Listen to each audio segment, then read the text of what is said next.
a frequent commentator in the press, on TV, and on the radio. He has appeared repeatedly as a featured commentator on CNN's popular award-winning multi-part decades documentaries on the 1980s, 1990s, and coming this summer, the 2000s. His newest book has been received enthusiastically as a must-read. The Allgemeine listed Troy as one of its J100 for 2018, one of the 100 people in the world positively influencing Jewish life.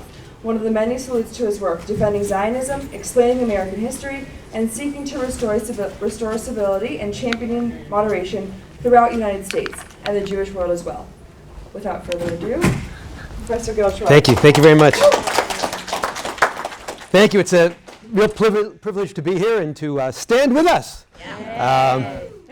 So yesterday we had more of a conversation about what Zionism means and tried to go more personal. Today I want to go a little bit more intellectual and ideological and give a vision for what Zionism means in the broader world and explain the process by which I try to reframe the Zionist conversation with my new book, The Zionist Ideas. So first, for those of you of a certain age, this book, The Zionist Idea, was our Bible. And it came out in 1959. No, I'm not that old. But in the 70s, 80s, 90s, in the youth movements, in the summer camps, in Jewish day schools, this was the book that you read backwards and forwards. It had all the greats. Ahad Ha'am, A.G. Gordon, Theodore Herzl, 34 people who defined the Zionist revolution. Now think about it. In 1959, when this book came out, Israel was fragile. The Zionist conversation was robust. Today, Israel's robust, and the Zionist conversation has turned fragile. And I say shame on them, shame on the delegitimizers who try to rob us of our joy, of our pride, but also shame on us, because we've run away from the word. And so part of this was a reclamation project. And here's my friend David Breakstone, who when he heard that I was working on this book said, yeah, we need a new copy. Look what happened to my edition.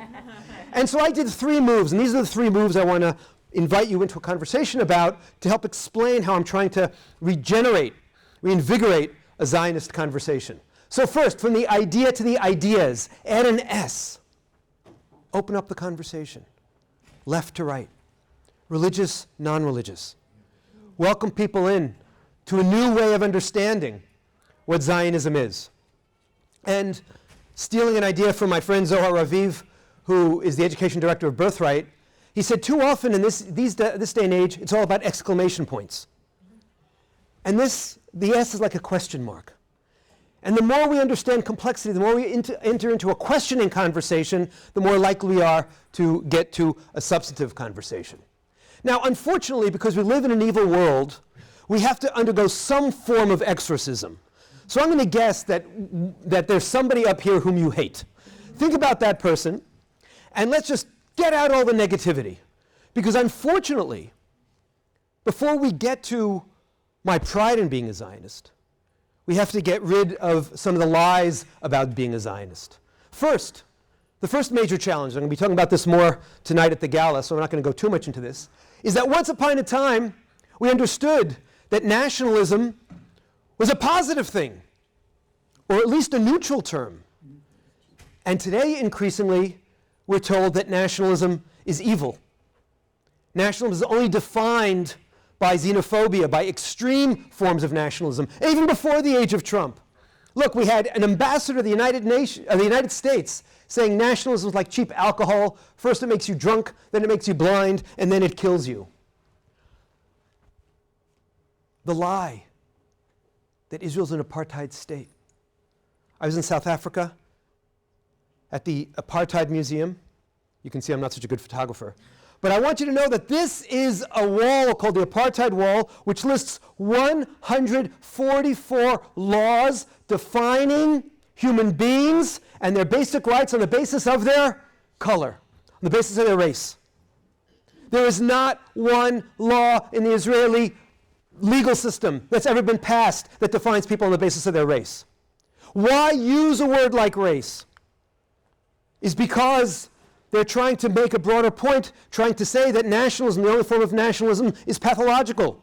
An Israeli form of nationalism is racism because that is one of those crimes that in the international world is worthy of the death penalty. Now, this goes back. In the 1950s, Sir Isaiah Berlin said that nationalism often means a pathological condition of national consciousness when it becomes diseased and aggressive towards others. But he says, when I talk about Zionism, all I'm talking about is a community that possesses certain bonds, certain connections. Anybody ever travel and do that kind of Jewish thing? Like you somehow catch the other person. My kids and I, taking a phrase we use in New York, call it bageling, right? And when we travel now, because a few years ago, my wife, 4 kids, and I went to Israel on sabbatical, never quite succeeded in leaving, so now we live in Israel. We travel around and hear somebody speaking Hebrew, we'll say, and we start speaking to them in Hebrew. We call that crumboing, after those wonderful marshmallow kind of things. And it's just sort of like, it doesn't mean we're better, it doesn't mean we're worse, we have a connection. We share a certain kind of vocabulary. That's a very human thing. Human beings want to be tribal, they want to bond. We're lucky, because that's the hardware. But in the Jewish world, we also have software that comes with it.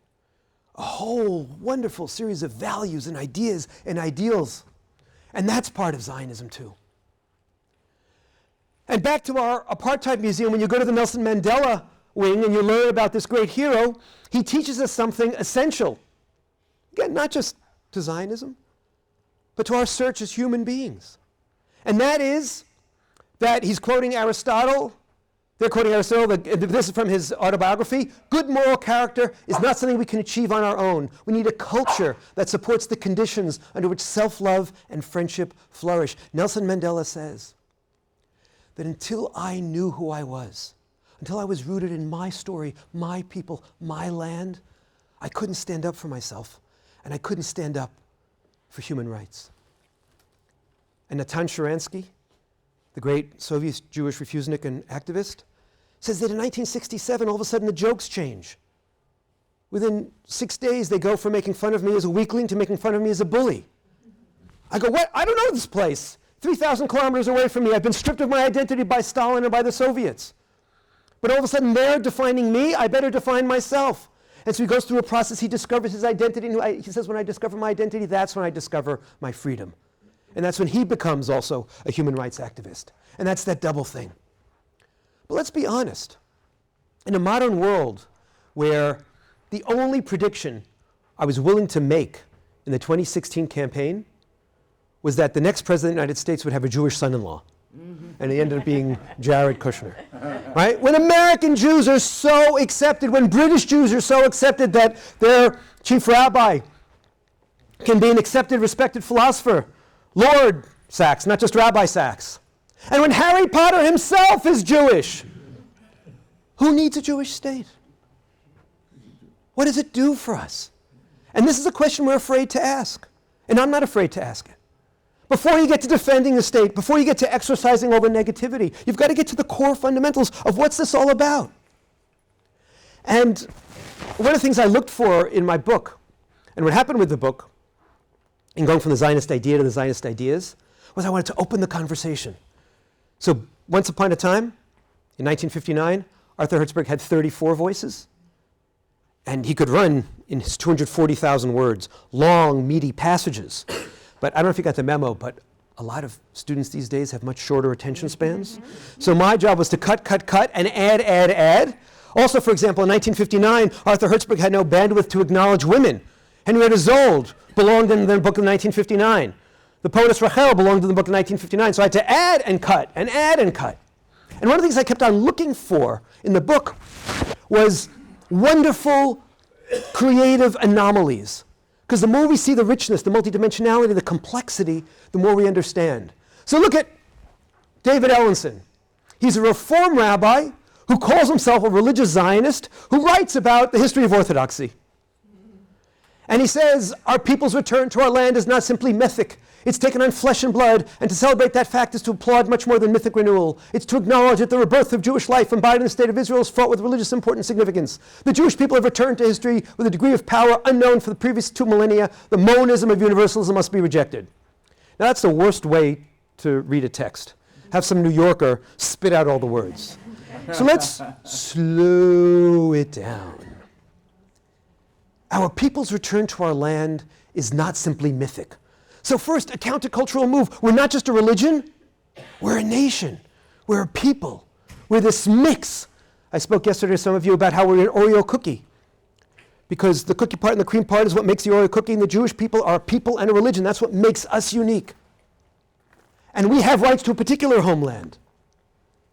And here is this Reform rabbi and academic saying the birth of Jewish life is for the religious import. It's the significance, and so that's this Oreo cookie thing that we have, this peoplehood and religion thing, that coming back to the land was on the one hand creating a Jewish democracy, but it's also part of this extraordinary story of what I'm calling the software, the ideas, the ideals being played out. And finally, the monism of universalism must be rejected. You can't just be part of the broader human race. That was the vision of Stalin, that was the vision of Pol Pot, the dictators who stripped people of their humanity, of their humanness in their vision. But Jews want to be accepted. And we want to be accepted by giving up our past. So, an old joke from the 1930s, which I've updated for the college campuses. Three people are sitting around. It's freshman week. At a certain point, they start talking about religion. And one of them says, "Hi, my name is Muhammad, I'm a Muslim." The second one says, "Hi, my name is Jane, I'm a Catholic." And the third one says, "Hi, my name is Bob, I'm a citizen of the world." And the other two go, "Oh, a Jew." Right? Get it? Right? Because we think, oh, we're going to belong. But the best way to belong, Mandela teaches us and Sharansky teaches us, is by knowing who you are, by being proud of who you are. So once upon a time, Zionism revived pride in the label Jew. Today, we Jews have to revive pride in the label Zionist. And it's a reclamation project. It's bringing back pride. It's taking back the night. And I don't care where you stand, left, right, religious, non-religious, Jewish, non-Jewish, we're all traumatized by living in the age of delegitimization. I'm suffocating from the conversation about Zionism. My friends to the right won't allow any kind of criticism. Any kind of criticism is seen as a betrayal.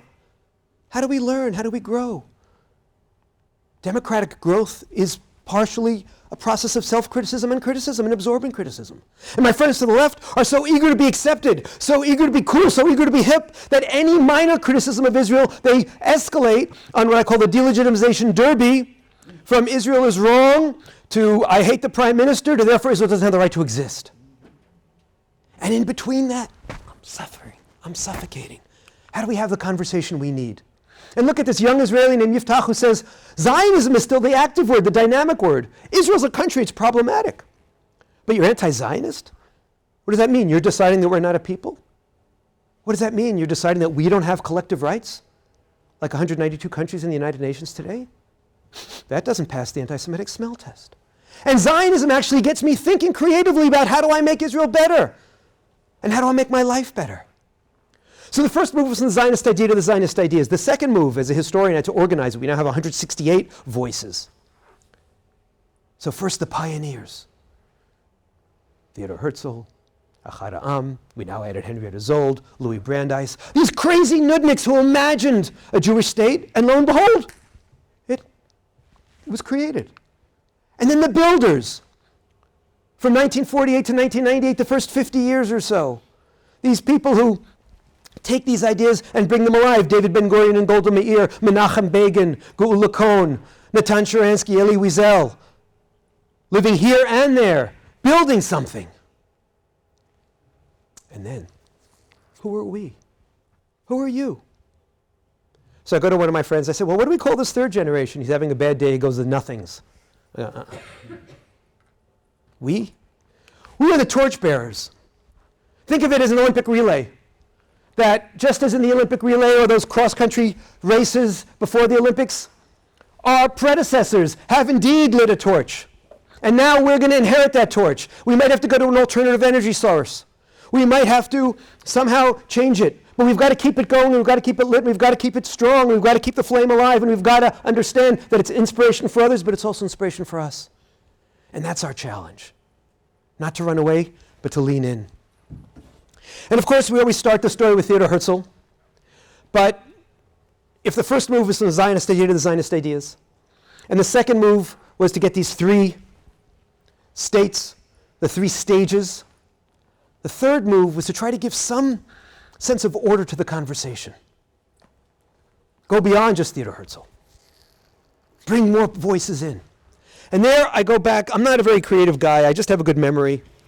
And I remember back when I was 15 or 16 in Camp Tel Yehuda, the Young Judea camp, we had this very charismatic educator, a guy by the name of Mel Reesfield. He was this wonderful guy from the Bronx. He had great vision, but no Oz. And at a certain point, we'd get to about the 3.5 week by the Barryville River in New York. And he'd say, okay, we're doing Zionism now. I need a black beard. I need a white beard. I need a hoe. I need a wheel. And we go, okay, Mel's off his raka. What is he talking about? But he actually gave me a format for thinking about Zionism that actually ended up organizing my book. And first we go basic. We go, where do we begin? And I say Zionism is a thrice-born idea. First, from the Bible, we have a homeland, a Jewish homeland. Second, that we are a people, not just a religion. Third, Herzl's move is to give us the push to Jewish statehood within this broader notion of the 6 schools of thought. But we first have to understand his school of thought, which is political Zionism. And as I defined yesterday, so I won't go into too much detail, but we can go back in the Q&A if you want, that it's 3-part definition of Zionism. I've been using the word, now we stop and say, what is it? That A, we are a people with rights to a particular homeland, which doesn't preclude others having those rights, right? We see in the United States, there's a fight with Native Americans who has rights, but it doesn't negate our rights as Americans. So we have the right as Am Yisrael to establish on Eretz Yisrael, Medinat Yisrael. A people have the right on their land to establish a state. And for so long we were a nation in exile, a nation broken, a nation lost. Look at the broken down Jew. We had to not only create a new state, we had to create a new Jew, a new frame of mind, new pride. Every one of you walking around who's Jewish, who has some sense of dignity and power, part of it was because of the Zionist revolution. So the first was the Blackbeard, Herzlian nationalism, political Zionism. We are a people, ties to a land, the right to establish a state. You'll notice education is repetition. That's also something I learned from Mel. 2, the hoe. Why do we need a hoe? Because there were these crazy nudniks who said, we're going to go back to the land, and we're going to create socialist Zionism, labor Zionism. And even though socialism may not be as hot an issue as it used to be, although it's getting hotter these days, right? One of the things I take from them is they refuse to silo their identity.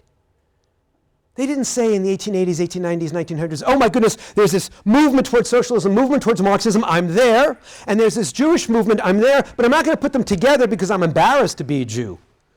No, they fused them together. And the result was the kibbutz. The result was the histadrut. The result also was the Zionist revolution. And this is Aleph Dalet Gordon, go back to the land and find out who you are. Rav Kook is the Whitebeard. We have the Blackbeard, we have the hoe. Whitebeard, religious Zionism. And 2 really important ideas from religious Zionism. One, everybody's looking at these people, oh, those socialists, they're goyim. Goyim. They're our brothers and sisters. They're bringing back the land. Why would we use such language? Why would we be so disrespectful? I see them as my brothers and sisters. In 1913, Rav Kook leads a group of rabbis who go up north to a settlement, back when settlements wasn't a complicated term. And they see these young chalutzim, these young pioneers, these Eastern European Jews, once broken down Yids, now proud, and interacting with their society. And so they're starting to wear Bedouin costumes, some of these chalutzim, some of these young chalutzim. And Rav Kook is this tall, distinguished man with a beautiful white beard, in his kaftan and his robe. And he looks at a young Jew, also tall, similar size. He says, let's switch. I'll put on my Bedouin robe. I'll put on your Bedouin robe. You take my rabbinic robe. And they dance into the night. And he says, let's remember, just like we can switch on the outside, we're united from within. Isn't that a lesson religious Zionists need to learn today? and labor Zionists and political Zionists and all of us need to remember today, that nationhood, that connection, that linkedness that's so important. Jabotinsky was the fourth school. We didn't need a prop, we just made a fist. For the strength of revisionist Zionism, but revisionist Zionism is also about the notion that we are liberal nationalists, individualist nationalists. The whole startup nation revolution starts in 1977 when, after 29 years, the Jabotinskyites, the revisionists, Menachem Begin, come in and bring more of a capitalist and a liberal individualist orientation into the Zionist story. And Achad Ha'am is why we have the wheel. He's a cultural Zionist who says that the Jewish state and the renewed national center will be in the center, and like spokes on the wheel, ideas, songs, inspiration will spring forth. Yerushalayim Shel. Wherever you're from, you know that song. It's in our DNA. It's buried in deep in us, right? Because Ki Mitzion Tetzei Torah, from Zion comes forth a new Torah, and that's the notion of cultural Zionism, the cultural revolution.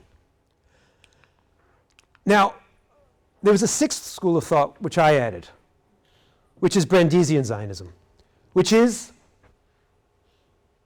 diaspora Zionism, identity Zionism, our form of Zionism, even if we don't live in Israel. It's still about who am I and how do I become a part of this extraordinary revolution. A little joke, if I may. So you know those awful jokes about screwing in light bulbs? So how many gurus does it take to change a light bulb? You don't need to, you have your inner light. How many therapy patients does it take to change a light bulb? You can only change if you're ready to change. How many men does it take to screw in a light bulb? Well, one holds it and he thinks the whole world revolves around him. How many feminists does it take to screw in a light bulb? That's not funny, right? The first three were so I wouldn't look sexist. How many Zionists does it take to screw in a light bulb? 5. 1 to screw in a light bulb. 2 others to dance around and say, look how we're returning to the land and to our power and taking history into our own hands. A 4th to write the check. And the 5th, of course, to complain about the media coverage. Once upon a time, diaspora Zionism was just about writing the check. Because frankly, American Jews were a little uncomfortable with this, right? We're trying to be accepted here. We're trying to establish our roots here. We don't want this foreign body. But what happens? Now we live in a new age. Now we live in an age of true interdependence, where Israeli Jews understand that we need our diaspora Jewish brothers and sisters to fight like you do against delegitimization. And our American and Canadian and British and Australian and French Jews understand we need Israel not just to defend us against anti-Semitism, but to give us an identity. That's what birthright's all about. And so it's not just about check writing, it's about really establishing brotherhood and sisterhood and working together. And in 1948, we had this tremendous success. And we create this modern Jewish state. We go back and forth in the Declaration of Independence between promising that Israel's going to be a democracy like all others, equality for all its inhabitants, and also making sure that we empower the Jewish part of this. And so we go, as I say, from diaspora Zionism to identity Zionism. Today we see that Israel is every Jew's classroom. And I would argue that if we have a new Zionist revolution, and we see how nationalism is a neutral tool and nationalism is something that can be constructive, it will also help non-Jews right here in America, or all of us right here in America who need to work together to take back the night about nationalism and see it as the useful tool that it is. And the neutral tool, sometimes hijacked to the right, sometimes hijacked to the left, but we need to make sure that it's at the center. I want to finish, before I open up for questions, with what I call my 10 commandments for what you do. Israel education, Israel activism. And the first is the Zionist idea to the Zionist ideas. There was only one Zionist movement, but that shall have many Zionisms today. Find your way in. For some of you, it might be environmental Zionism. For some of you, it might be gay Zionism. For some of you, it might be good old-fashioned political Zionism or religious Zionism. But don't silo. Learn from our socialist friends. Bring it together. Bring your core identity issues and use Israel not just as your classroom, but as your springboard. It's a little smaller than America. It's a little more flexible.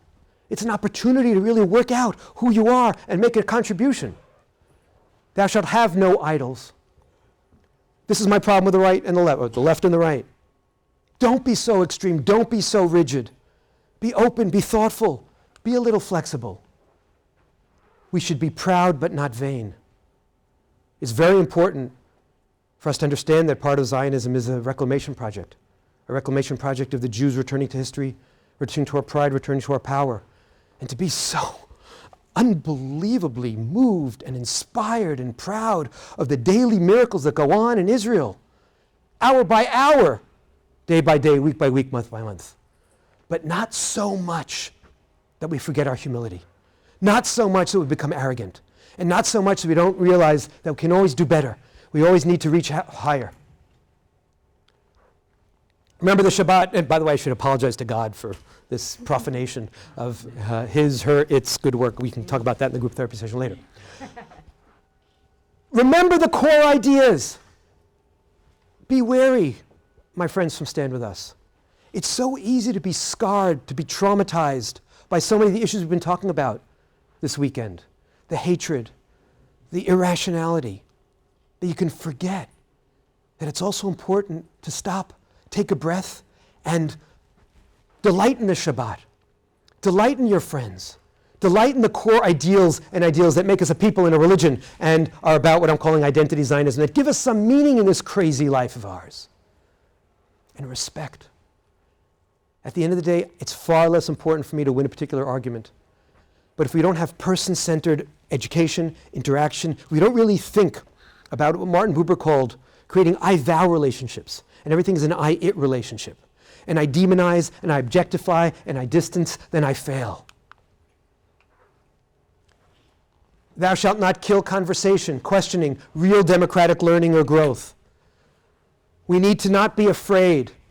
And especially in places like this, I often say to students, here's the chance to ask the tough questions. Here's the chance for us to struggle over the tough issues.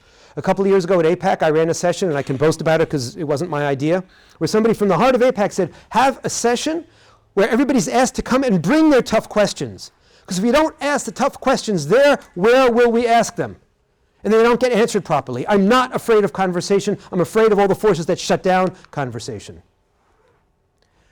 And what we see here in this conference, thou shalt commit adultery, find allies, build up liberal nationalism worldwide, make connections, be open. Don't just talk to, you know what slacktivism is?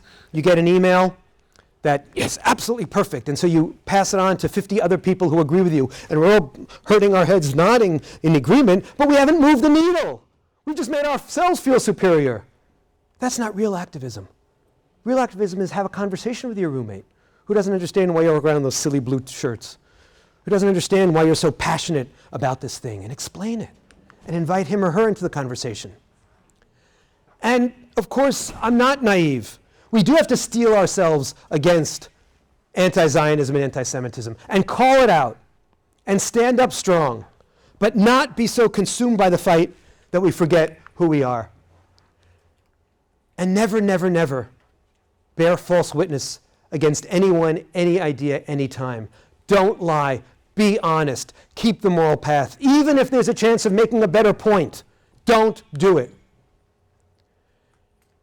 And connected to that, and with this I'll end, don't covet your enemy's PR, even if it comes at the cost of a punchline or a debating point or a tactical victory. At the end of the day, what I'm trying to argue, folks, is this, and I'll open up for questions.